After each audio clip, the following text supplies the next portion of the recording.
Hello everyone, welcome to SPEC eLearn, the online learning channel dedicated to chemical engineers. Absorption, foaming in absorption column, causes and consequences on column performance. In this video course, you will learn what is foaming, the causes and consequences of foaming in absorption column, analysis of how foaming leads to increase in pressure drop and drop in column efficiency. Does foaming affect level measurement in column? Please subscribe to the channel.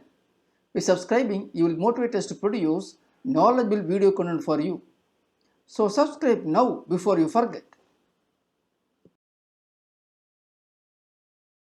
Foaming in any tray column, either an absorption or distillation process, is the expansion of liquid that provides high interfacial liquid vapor contact. Foaming is less common problem in distillation columns, but in gas absorption process, it poses a serious threat to stable operational performance.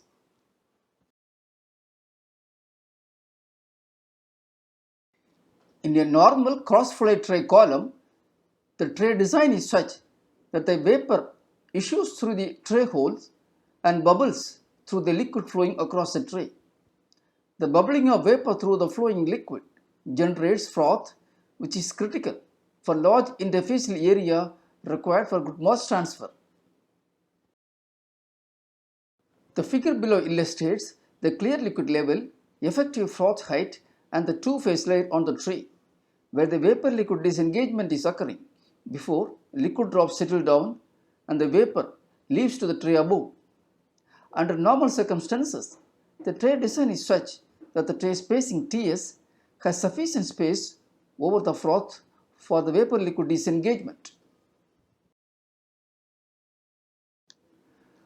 When foaming occurs, there will be an expansion of liquid on the tray that causes the froth level to increase. The vapor space available now is not sufficient for liquid disengagement. Ultimately, the fluid on the tray mixes with the liquid on the tray above. This condition is known as entrainment. This process decreases the vapor-liquid equilibrium, slowing down the mass transfer process.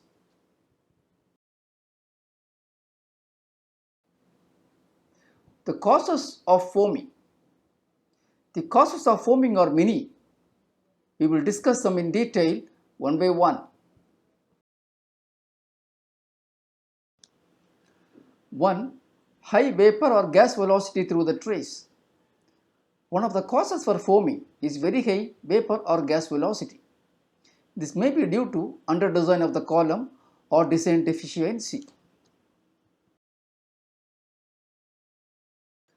When the column diameter for the rated capacity is lower, the excessive velocity results in foaming in entrainment.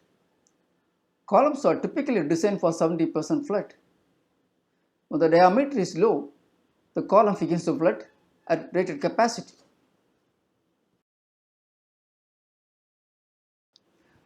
2. Physical properties of the liquid. Changes in physical properties of the liquid for which the column has been designed to operate will cause foaming.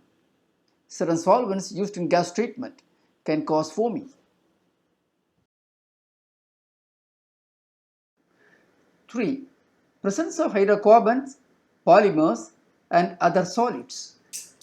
Presence of polymers and surfactants, that are compounds that lessen the surface tension of the fluid, are capable of producing foam. Polymers are formed by the thermal degradation of solvent at high temperatures in their stripper. In addition, corrosion particles that accumulate in the trays and tray components can also promote foaming in the column. In the case of valve trays, the solids or polymers can settle at the valves. The valves get stuck, restricting the gas flow or increasing the velocity of the gas at the rated capacity.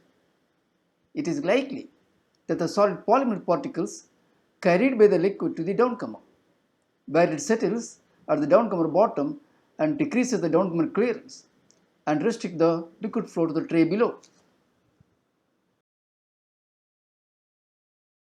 4. Tray spacing TS. If the tray spacing is low, the vapor-liquid disengagement will be impacted. Liquid drops in the vapor space does not settle down, leading to entrainment.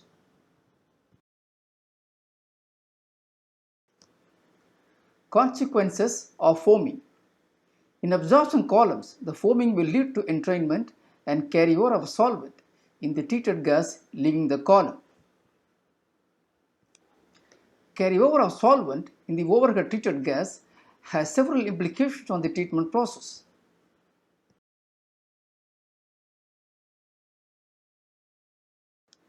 1. This results in drop in efficiency of adsorption, leading to increased concentration of the contaminant gas in the treated gas at the column outlet. 2. This is accompanied by loss of valuable solvent in the treated gas and increased solvent makeup needed.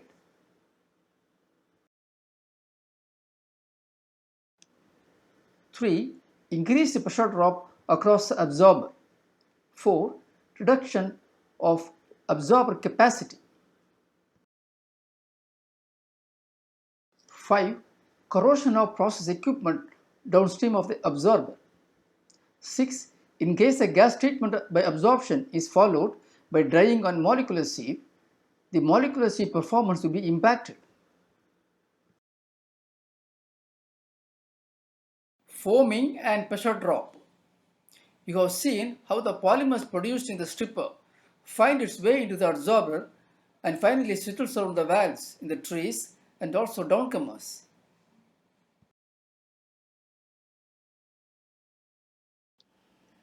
When some of the valves on the trays are stuck at partially open position, the flow gets distributed to the other valves. The resulting high velocity through the active valves will lead to higher pressure drop across the trays. The plant load has to be reduced to limit the pressure drop and subsequent flooding.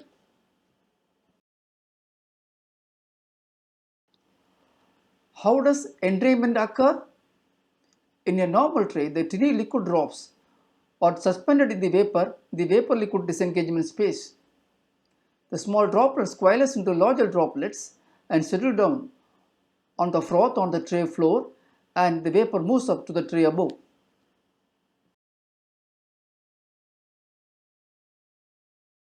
Dispersed liquid droplet will settle out from a continuous phase if the gravitational force overcomes the buoyancy and drag forces on the droplet. Under normal operating conditions, this is what is happening on the tray when the liquid and vapor flow rates are within design limit and the liquid is non-foaming in nature. It is the value of the surface tension that determines the relative droplet size above the tray deck, and the subsequent is those droplets can be entrained, resulting in jet flooding.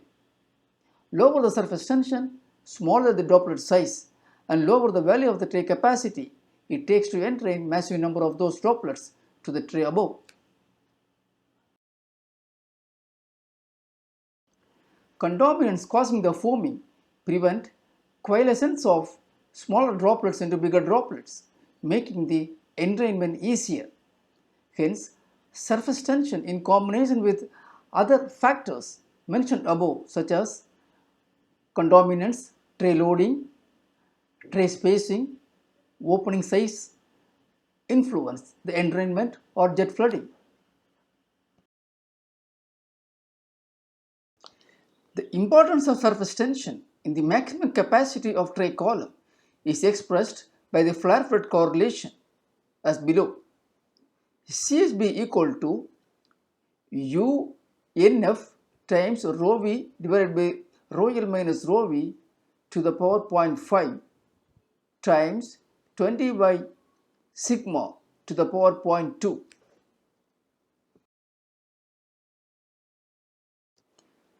Where CSB is Saunders-Brown constant or flooding capacity factor. UNF is a flooding velocity based on net area. Sigma is a surface tension. Rho L and rho G are the liquid and gas density. The above correlation applies to non-foaming or low foaming system. According to the expression, if there is a decrease in surface tension of the liquid, say by the entry of contaminants, When you reduce a vapor load, the entrainment decreases and the column returns to normal. Consider two systems, one non-foaming system A and two foaming system B. The diameter of the column handling capacity Q1 of non-foaming system is D1. For the same Q1 capacity, foaming system, the diameter column estimated will be D2, which will be higher than the column A. In design of distillation and absorption columns, the foaming is accounted for by introducing a system factor F. F is 1 for non-foaming system. For foaming system, F will be less than 1. For extremely foaming system, F may be close to 0.7. If you underestimate the foaming and design the column, it will experience entrainment and loss of efficiency, leading ultimately to operating below the rated capacity.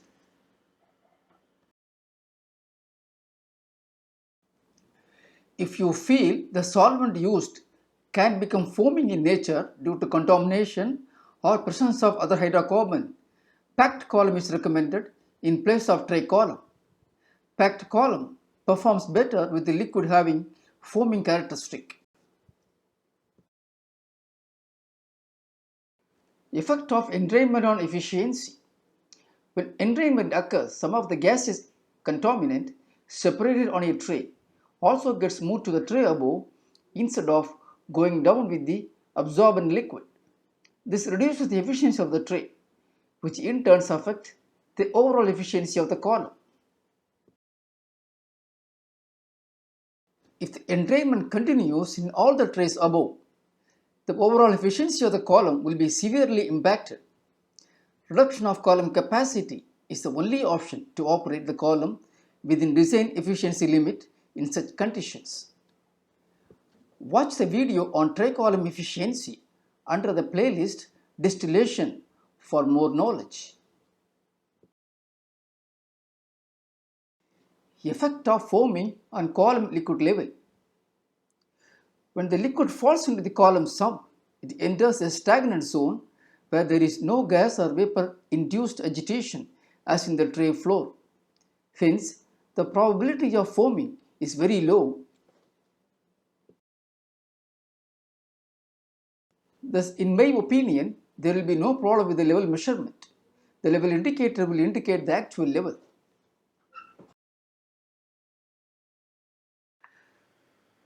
Please subscribe to our channel and get updates on the upcoming courses by pressing the subscribe button. It will motivate us to produce free, knowledge-rich video content for you.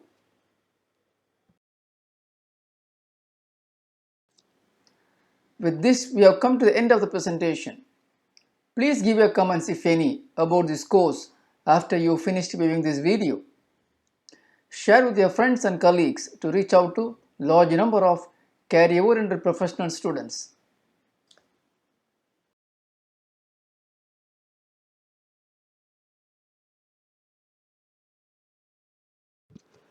Thank you for watching.